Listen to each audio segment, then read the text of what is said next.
Hey guys, welcome to Ringsiders Wrestling. As always, I'm Jamie, joined by Callum, and I am very excited by this one. I have beard envy already. He's the Gentleman Barbarian. He's Bruss Hamilton. How you doing, man? Hey, doing great. Happy to be here.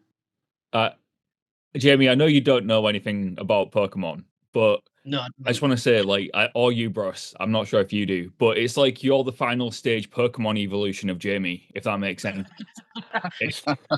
Yeah, you've got the same kind of beard, the same look, but you're like the Charizard to Jamie's Charmander. So if anyone's watching and gets that reference, Yeah. that's what I was thinking. I don't know about you, Bruss, but that just went over my head. So. I grew up with Pokemon. I got kids that play it too, so I know a little bit. Callum had to teach me about Pokemon. I always thought Pokemon was just that little yellow thing. I didn't realize there's hundreds. That's Pikachu. Yeah. Little yellow thing. Right. But I do have beard envy, dude. I mean, that is a hell of a beard. I respect that. I don't think you should have any envy. Yours looks great too. Oh, thank you very much. Beard. I try my best. I dare shave it off because my wife's never seen me without it, so I'm terrified. I have seen you about it, and you should keep it. I just trimmed about 2 inches off. I try to keep it nice and tight. Yeah, well, I'm very fortunate. My wife's also a barber, so I let her. Yeah. So Perfect. she goes to town. Yeah, because if I did it, it'd be a hack job, man. It really would. I've got to say as well before we chat as well. I mean, I love that T-shirt, and I said to Karen, I do this with all of our guests. I always buy one of the T-shirts. I've just bought Bear Bronson. One of his has just arrived, so I think I'll be purchasing that tonight, Bruss. You're gonna have no money left by the end of this year, mate. I will be buying that T-shirt tonight, which we will get you to plug at the end of the show. I better have someone left because I've got 2 kids as well. So, but that T-shirt is awesome, man.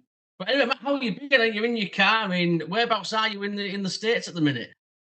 So I live in Indiana right now. I just got done at the gym, and now I'm about to start like my errands and stuff for the day. I've got some things to mail out, got to run by the bank, some groceries, all kinds of stuff. So, just kind of pulling off in a parking lot so I could do this with you guys. Indiana, Callum will tell that. We've been to Indiana. I think it's my favorite place. Love Indiana. Yeah. Oh, yeah. Yeah, we've got a friend out there, Nate. Big shout to Nate. We went to Indiana. We went to Chicago, didn't we, for All In 2018. Our friend Nate is from Indiana, so we stayed there for a couple of nights. And I could very easily come back to Indiana and never leave. There's something about it. I don't know what it is. Like, I loved Chicago, but I preferred Indiana. Like, there was something about it. It's just had like a little charm to it. If I could live anywhere in the States that I've been to, it would probably be Indiana. You got a little bit of everything here in Indiana. Yeah. Like you got the dunes up north. Indianapolis will give you that big city feel. Sure. You go a little bit further south to Bloomington, you get the college town feel, and then everywhere else, is agriculture and nature. Yeah. Yeah. And it's got a great wrestling scene as well. It's everywhere. Yeah. Yeah. It is the Midwest, isn't it? Midwest Indiana. Yeah. The Midwest wrestling scene. I'm sure we've mentioned this recently with a few other guests. Like, in America, you're spoiled anyway if you're independent wrestling, but the Midwest scene in particular is thriving right now. Like, seems like a lot of the good promotions are based around the Midwest. So have you always been based in the Midwest, or have you moved there for wrestling or your career? No, I've always been based in the Midwest. Yeah. Yeah. So how was that for training when you were coming into wrestling? Was there a lot of good schools that you could tap into? So, funny fact, I was not a fan of wrestling growing up. Wow. Never really watched it. Never really knew anything about it. I did Strongman first. And yeah, I've seen that. When I was done with the Strongman career, I was like, oh, what can I do with my body now? Like what I want to still use my body and I want to try and make an income using it. What do I do? And I went to my first WWE house show in Fort Wayne, Indiana, when they were still doing them, And I'm sitting there with my wife and my children, and we're watching. And this has been a topic that my wife and I had been discussing for quite some time. Like, what am I going to do next when I'm done with Strongman? And we were watching, and we were both arrogantly going like, well, I could do that. Oh, that looks easy. To be fair, I mean, that is a really good point, though. I mean, there is a crossover between being a strongman and a wrestler, and there's transitional skills that you can use from one to another, and you've Definitely got all of the look anyway. So I think you already had a few of those boxes checked before you even got. Yeah, it definitely helped. But I remember, thinking to myself, oh yeah, it's in the bag, no problem. Pro wrestling, easy, right? So a couple weeks later, we've been discussing it, and I'm finally like, okay, I think we're gonna do it. I had a beef business at the time, so I shut it down, and we fully committed to getting ready for pro wrestling. And so I didn't even know what independent wrestling was. Wow. This is what, like, this is 2022. Yeah, I didn't even know. And so I just Googled pro wrestling schools in 2022, and only two came up. And one was Cody Rhodes' school in Atlanta. Yeah. And I was like, well, that's a little far. Nightmare And Factory. the other school was Black and Brave in Davenport, Iowa, with Seth Rollins as coach. And so it was kind of like when I looked at both the schools, I was like, okay, I could move to Atlanta for a few months and just figure it out and see what we could do. And then I looked into Black and Brave, and they offered housing. It was only like 5 hours away. It was, so I could go home every other weekend and still be with my wife and kids. Mm-hmm. And it just looked like, and then again, and this is going to sound crazy, but I did not know who Seth Rollins was. So I started, and this is something I've told him too, is that I didn't go to the school to get coached by Seth Rollins. I went to the school to get coached by Colby Lopez, because I watched all his interviews, and I watched him on every podcast, every documentary, every interview he ever did. I watched all of them, and I just fell in love with his mindset. I'm a world champion strongman in the under 265-pound class. So I'm a pretty intense and dedicated individual. Sure. And when I watched Seth Rollins talk on all these documentaries, and his approach to training, and his approach to when he was on the indies, and how he, him taking gigs for free and doing all this stuff, I was like, okay, that's the guy I want to learn from. That guy knows what it means to be all in. I want to learn from that guy. And that's nothing against Cody Rhodes either. I didn't know who he was. Yeah. Yeah, I was like, so I kind of leaned into the Seth Rollins part, and really just kind of was like, the way he spoke and carried himself kind of went. And realistically, I was like, of course, like, well, he's probably not going to be there that much. But someone who carries himself as seriously as he does isn't just going to choose a random guy off the street to train me. So I want to be trained by the guys he handpicked. And then it turns out he's there all the time. Well, he was for my class. Yeah, so, I've heard about that. Yeah. Seth Rollins. It was really cool. That's kind of how I went about picking what school to go to. I didn't know anything. I got on the Google, and I just started digging. So was it a bit of an eye opener for you then when you had that first training session, took that first bump from the ropes for the first time? Man, I didn't know how to tuck my chin. I hit my head in that first week of training so many times, just as hard as I could, because I'm trying to go all out. And so, my approach to in-ring training is, especially the first few weeks, I think it was the third week, I had a pretty serious injury that forced me to slow down. I was using shoot strength, shoot speed in the ring, just all out as hard as I can go. Like, I'm an athlete, I'm going to be an athlete. And that was wrong. That was completely wrong. I'm going way too fast. I'm hitting way too hard. Everything was just too fast and too hard.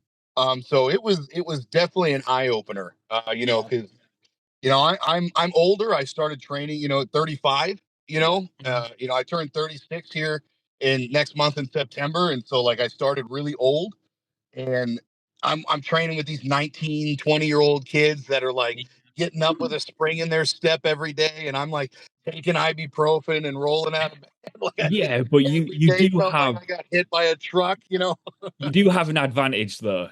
They might be young and getting up quicker than you, but you've got a hell of a look, right? Considering you didn't mean to get into wrestling, right? As a fan who Yeah. became a wrestler, you've been blessed with a natural look of a wrestler for a start. Yeah. The strength and everything else that goes with it, that dedication to strongman that you had before, you've just brought over straight into wrestling. You've got that mindset. And I think that's something you have to evolve in wrestling, where it sounds like you went in and you probably caught up quite quickly, I imagine. I'm not saying it was easy for you, No, but probably easier than it was for a lot of people, even those 19-year-olds. I would say um, it was easier to get my foot in the door on good promotions, Sure. but more difficult because the promoters would just be like, well, if you're going to be here, you're going to need to be able to do it. And they would just throw me in the ring. Yeah. And so, like, again, easier because, yes, I made it to the promotion, but harder because, well, now I have to be good enough to stay here. Right. Yeah. Yeah. I get that. And so it that's why there are pros and cons to each side. Like when I see these young guys that get a little upset if I got into somewhere that they've been trying to get into for a long time, Mhm. and they've been wrestling for a lot longer and are better in the ring technically and everything than I am. And I tell them when they're upset, I'm like, look, like you're kind of blessed here. Like I'm old. My window to make it to the top is very small, Mhm. and I have to learn everything that you know in a quarter of the time. Yeah. Yeah. So when I graduated from school in March of 2024, Mhm. this I immediately went on the road for 4 to 5 days a week, just doing ring crew, hoping somebody would give me something. So Yeah. and I see a lot of these young guys too that they're not willing to do that. They're not willing to drive 8 hours just to go be security at the door. Yeah. Okay, that's interesting. Yeah, that is something that even in the brief window of time that I was a wrestler, well, no, I don't need to say I was a wrestler. I wasn't anything close to a wrestler. When I trained, No, bros. Don't listen. Callum had about 100 matches back in the day. yeah, So don't but even. they were all 100 terrible. matches is good. No, 100 matches is good. they were all bad, Yeah. and it was all my fault. I knew my place. I quit. But even when I was training, I mean, doing the ring was like the bare minimum, and you would travel to do the ring somewhere else to help us Yeah. through, like you said, do security because there might be another promoter there, or someone might know of a match that needs somebody for the next weekend or something, and you just network, wouldn't you? Yeah. And it seems like that's the best way to get your name out there. And for you, like you said, you've got a narrow window to get to the top. And it sounds like you're just taking no shortcuts. You are taking as many as in a way, like you're trying to fast track to where you need to be, but you're doing everything right. You're saying like Yeah. I'll help out as much as I can. I've done all my Yeah. training. I'm getting straight on the road. I'm having these great matches.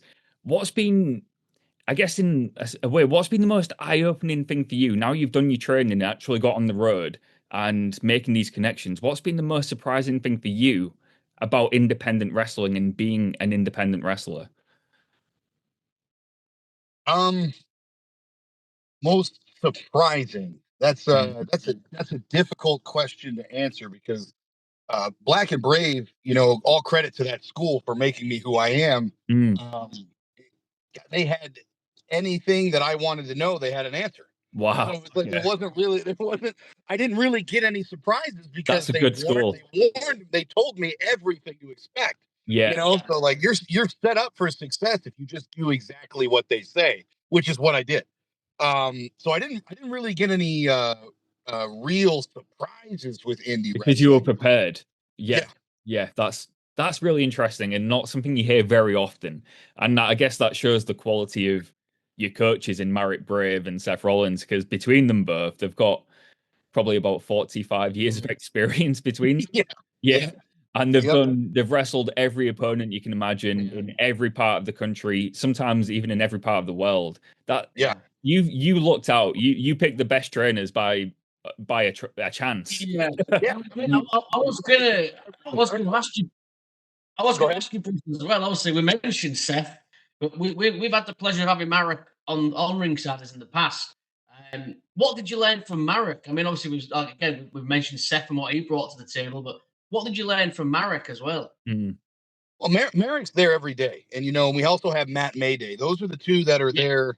They are there. They're there every training session. They're your main coaches, and you get blessed with Seth's presence every opportunity that he can give us. And I was lucky to have him almost my entire last month, like with promos, psychology, and practice matches. We had all three of them there. It was very lucky because that doesn't happen very often. But for Marek himself, I mean, he and Matt, between the two of them, really built the foundation. Psychology is the most important thing that they teach at Black and Brave. And I say this with still being relatively green. I have over 140 matches in the past year and few months. So, like, I've really put some time on the road and tried to make myself more of a veteran, but that's still not a lot compared to many, many other people. So I still say, hey, I'm still a green kid. But in the time that I've been on the road, I've seen a lot of these guys that are great at spots and they're great at moves, but none of it makes sense. And for me, I love the art of it. I want to give you a movie in the ring. I want everything to set up the next thing to where when the finish happens, you go, oh, wow. Like that's what I'm trying to do. And that's what they taught at Black and Brave. And I would say that Marek himself, other than leading you through each individual move during that portion of training, he really, really hammers psychology big time. They're ruthless in their critiques, So, I mean, that is such a good point. I guess as like I was going to say a new wrestler, but you're also in a way kind of a new fan as well. And you've been a recent fan of wrestling and even newer wrestler on the scene. But this is something that takes even fans a long time to realize, like that psychology is a big part of wrestling. When that penny dropped for you, that wrestling is psychology and you're making fans feel a certain way, what was that like? Did you think, oh, right, this makes so much more sense? Like the psychology behind the wrestling. I don't. Again, this is credit to Black and Brave, because day one they preach psychology. Wow. Even when you're not, even when you're not doing like spots or anything in the ring, they're still talking during the end of session question time. You have usually the last 30 minutes or so, you're answering questions. And I was surrounded in my class by super marks, just everyone's big time fans. Yeah. And so they're all asking a million questions. And so I'm getting all this information that I never even knew I needed to know. And I know that Seth, Marek, and Matt, they all hammer psychology. So it was, again, never something that just kind of like, oh, now I get it. Yeah. Day one, it was like, oh, that's the important part. And then you start, as soon as I go to school, I start learning how to study tape. And so I'm trying to study tape. And as I learn more about psychology, it was all in school where it all started coming together. Now, of course, implementing that in the ring and being able to negotiate a match with somebody who doesn't think like that is a whole other ball game. But I would say that it all started clicking for me in school because of the coaches. Brilliant. Yeah. I mean, well, obviously, sorry, Callum. Sorry, Jamie. I was just going to say, you mentioned studying tape, and that is such a huge part of your wrestling training. I also find that people, when they start studying tapes, they find a wrestler who they kind of want to emulate in a way. And for you, I mean, you wouldn't have many references from wrestlers in the past because you might not have been a fan growing up. But when you started studying, was there anyone that stood out and you thought, this is someone that I should be studying outside of your coaches in Marek and Seth? So the first one that was given to me was Stan Hansen. Nice. Oh, yeah. Yes. And I would agree. Yeah. I would agree. Yeah. Then I have studied a lot of Stan Hansen. I have studied a lot of Brock Lesnar. Not necessarily because of his move set or his technique, because he is significantly more explosive than I am. But his selling and the way he moves. So Stan Hansen, to start, it was Stan Hansen and Brock Lesnar. And then when it came to like, how do I want to build my move set? There were guys like Lars Sullivan, Mark Henry, sometimes even Otis. I don't do as much silliness as he does, but we are a very similar build. He's just got like 100 pounds on me. He's so massive. Yeah, Braun Strowman again, but his height, so like from what I can tell, there's not been very many wrestlers that are my proportions.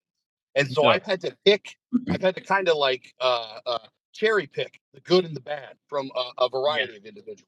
I think that's a great start though. Stan Hansen. I see it though. In the way that you carry yourself and the way that you throw certain moves. I do see the Stan Hansen. I see that, and also that's such a great point as well when you were told to study Brock Lesnar, not from a moveset point of view, but as a big man, how to sell for your opponent, especially a smaller opponent. Which I don't think there's a better seller than Lesnar out there. He's amazing. No, he's so incredible. So underrated. Yeah. Not and just how light he could get. Just I always he was my first reference for how to take a choke slam. He took a choke slam from the Undertaker, and he's 295 pounds, and Undertaker's got his arm all the way up in the air. And I'm like, okay, so if he can do it, I've got to do it. Right. I also I will say I also study a lot of Gunther. I'm a huge fan of Gunther right now. I like simplicity and the fact that he can deliver a fantastically entertaining match with doing almost nothing. Just exactly what I want to be. The match with Punk, all he did was do the chops, right? And a few power bombs, but it's one of my favorite matches in the last 10 years.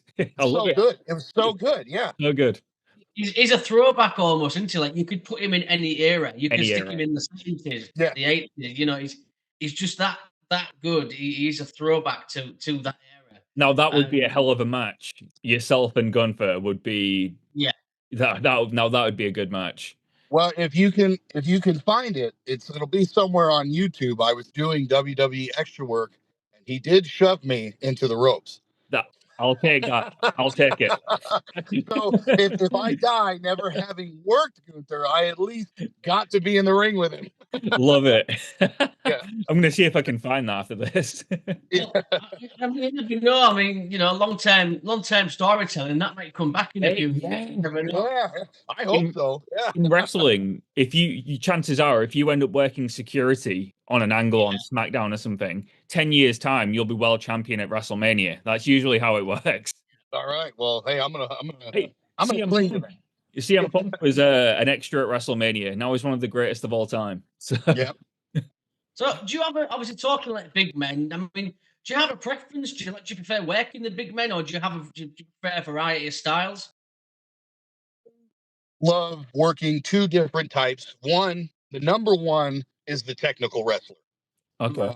I love the catch style, the technical wrestler, because it is the easiest story to tell in the ring with somebody built like me. And it is also the most fun story to tell.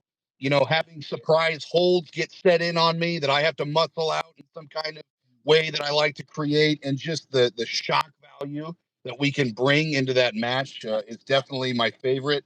And then the number two would be the other big man. I love the big on big, and that's because when you put two big men in the ring on an independent show, I'm a big believer in a show being it's a variety show. And every match needs to bring something a little bit different. And if you can have a heavy match, then we are going to be able to do things for that audience that no other match is going to bring, and that means we've done our job. Yeah, Absolutely. that's a good point. And a very underrated opinion, actually. Like, even on an independent show, you should have something different, because there's a lot of casual fans who come to the independent shows, and seeing that variety in different styles is what brings them back to the next show. So if everything's the same, they'll get bored halfway through and probably not come back. But seeing like a big man on big man, it's probably thinking, oh yeah, I've seen stuff like this in WWE or AEW, and they're like, oh, I'll come back to this next time. And the big man match is such a, I think everyone likes them nowadays. As they call them, big meaty men slapping meat. And it's it's getting the meat chant going when you're hitting each other and they're just screaming meat. And then the pop of the crowd when the first guy gets slammed, like that is just, everyone eats it up. And so I love doing it. Again, what a simple story to tell, right? Two big guys trying to take each other off their feet, throwing everything they've got, and then when you finally do get someone hit a slam, it's you could end the match there if you wanted to. You could end it on a slam. Exactly. If you do it right, a body slam could be Andre the Giant and Hulk Hogan, right? That could be the story. Exactly. That's it. Yeah, that is absolutely it. That is still to me, that is the most important thing in the history of wrestling, was Hogan slamming Andre. Just that slam. Look where we are today. I mean, and I recently watched Solomon Tupu. I mean, two big guys. You know, if anybody hasn't seen that, I recommend. Another former guest, Solomon, as well. But you've worked a lot for AEW as well, which, you know, how would you find those Chicago crowds? Because like we've experienced that Chicago crowd, haven't we, Callum? Best crowd. Wow, I've never experienced anything like it in my life. So in the beginning, I actually thought they didn't like me, but that I was receiving it incorrectly, right? And that's from being green. I would break through the curtain and it was silent, and I'm like, oh God, I'm gonna have to work for this. And then I go back behind, and after the match, and everyone's talking in the back, like, did you see their faces when you walked out? I was like, I know they didn't make a noise, they didn't care, and they were like, no, everyone was like, who the hell is that guy? Yeah. And so I was like, oh, so actually Chicago from day one has embraced me. And it is still by far my favorite city to wrestle in because of that. And we have these very, very dedicated fans that always turn up and turn out. And it's been a blessing for someone who didn't know anything about wrestling, especially the independent wrestling scene, to just kind of be allowed to walk in and immerse themselves in this extremely rich wrestling culture. I think I can't remember which. I don't think it was AEW, but I saw a video last week of you beating the absolute tar out of Richard Holliday, and that's a guy that I think he's got a really bright future. I think he's brilliant. Plays his character so well. But what was it like working with Richard Holliday? Because from what I saw, you beat the snot out of him. Still my favorite match I've ever had. Right. Working with Richard Holliday, just in that single match, the way we structured it, and I don't know how people feel about breaking kayfabe. My personal belief, I'm an actor, and I'm going to talk about this stuff like an actor would a movie. So if that's all right with everybody, that's what I'm going to do. That's what we do. You're a storyteller, man. Yeah, when we called the match, it was his match structure, obviously with him being the super veteran in that match. And when he called it, there was just absolutely, I'd never had a match structured like that. And if you watch it, we really didn't do anything. Again, I go back to Gunther. Like, Richard Holliday knows how to make every single thing count. And even with me making green kid mistakes of like not letting the moment set in, maybe rushing to the next spot, my footwork was off, my ring positioning was a little askew here and there. Even with those things being in there, still a great match. Yeah. So working with him, number one, was on my bucket list because, again, when I got into the wrestling scene, I tried to find some of the top guys on the indie scene, and his name was everywhere. Yeah. And so I had been studying him for a long time. And the fact that I got to wrestle him, it was with Healthy Brain Entertainment. It was still in Berwyn, Illinois, in the famed Berwyn Eagles Club. And so it was still there. But working with him was like, it just like, without trying to sound too dramatic, dream come true. Cannot wait to do it again. Oh yeah. One of the nicest individuals in real life on the planet. Right. That's what I don't get, right? It's always the case. The nicest guys play the best villains. Yeah. His character's such a dick, but he's such a nice guy. And he's even got a show called Narcissistic Behavior. And it's like fantastic show. Fantastic show, right? I still I've seen the some of the highlights, and I think they're streaming it for free on YouTube, I believe. Yeah. And he's looking to do more narcissistic behavior shows in the future. I'm guessing that's something you might have your eye on. Well, if he wants me, if you look at his card at his last show, my star power is not quite Bear Bronson, Alexander Hammerstone level yet. So I've got. That's a hell of a match I'd want to see. Yeah, versus Bear Bronson. Yeah. Wow. As much as I have the confidence and the ego to say that if he put me in the ring with somebody, I'd be able to go. My star power isn't quite there. So I'll take a match on his show. I'll fly myself out to it if he ever wants me there. Absolutely. That's kind of a dream match I'd want to see now. Speaking of meat men slapping meat, Bear Bronson and yourself and Hammerstone in a triple threat. That would be sick. Oh God. Richard Holliday, if you are watching. Well, there is another guy, obviously, before we start to wrap up, Russ. AAW, I've heard he's announced for the next show. Correct me if I'm wrong, but I wouldn't mind seeing Bruss Hamilton and Jake something going at it. Oof. I know Jake fairly well. We've been on a couple of the same shows together now. And we've been in the ring once, but not a match. It was a spot. He was wrestling somebody else, and I was the heavy doing the cutoff when he was the face, and I was on like the heel team. And I can't wait for that day either, because again, he is somebody else that on the indies, whenever we see each other, I'll ask him to watch my stuff when we're on the same show. He critiques me, he helps build me. And you know what? There is something surprising that I was not prepared for on the indies, because I was warned about egos and the politics behind the scenes and everything, which I have seen well enough of. But some of these guys, like Richard Holliday, like Jake something, these guys that are wrestling for like DPW, GCW, like the bigger indies here, that are internationally traveled, they have all, anytime I needed anything, been available. Steve Manders is like a personal mentor of mine.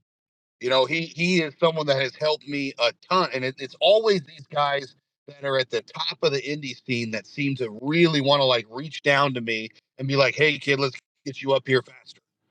So it's that was something that surprised me, because I thought that it would be more of like what it is when I first started. When I first started, oh man, it was like, everybody elbowing each other, the other guy out of the way, don't take my spot, that kind of stuff. Then you get up to the top of the scene, and everyone is, at least in my experience, relatively humble. They go out and they do what they do, and they know that they know that everything's all right, and we're all just trying to put on a good show for everybody, and they just love wrestling. That's how it should be. That's how it should be. I agree. Yeah, absolutely. And it's good to hear that is the case. Because like I said, we've heard horror stories in the past from independent wrestling, and it seems like the further up the ladder you go, there was more ego, but it seems like it's correcting itself a bit now, and the veterans are helping out the younger guys and actually helping them up, which is, like I said, that's how it should be. Because especially when there's guys like yourself who are willing to put in the work, you're not trying to take anyone's spot, you're just trying to improve, get better, get to the top of the card. There shouldn't be any ego. You're all in the same business together. Like you said, you're actors. You're actors. It's not like it's not a real competition. You're just acting, doing your part, and there's no reason it should be like that. But I think you've got I'm sure Jamie will agree. I think you've got a very bright future. You've got every single tool that you need to get to the top, and I don't think you need an ego to get there. So, best of luck to you.